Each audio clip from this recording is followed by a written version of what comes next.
Pîrê û rovê. Carek ji caran rehmet li dayê bavê guhtaran. Li gundekî pîrek hebû. Pîrê pir xizan bû. Ji çêleka wê pêve ti tiştekî wê tune bû. Pîrê şîrê çêleka xwe dikir mast, ji xwe re difrot û pê de para xwe dikir.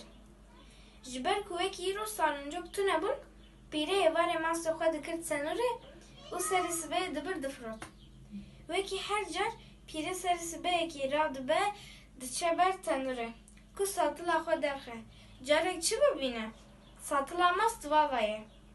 Roja din radibe car din diçe ber tenûrê dibîne ku dîsa satila mast vavaye.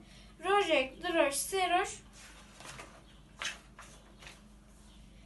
pîrê dibîne ku wisa nabe. Xwe li mastê xwe dike nobedar. Dibêje gelo ew kî vê bêbextiyê bi min re dike. Carek dibîne ku rovêk ji wir de hat, ket tenûrê û mastê wê xwar. Pîrê darê di destê xwe de li dûvika rovî xist û anî xwarê.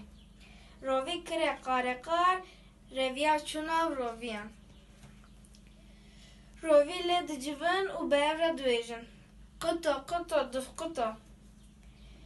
Rovî pir li ber xwe dikeve, diçe cem pîrê û jê re dibêje. Pîrê, ez heyrana te me.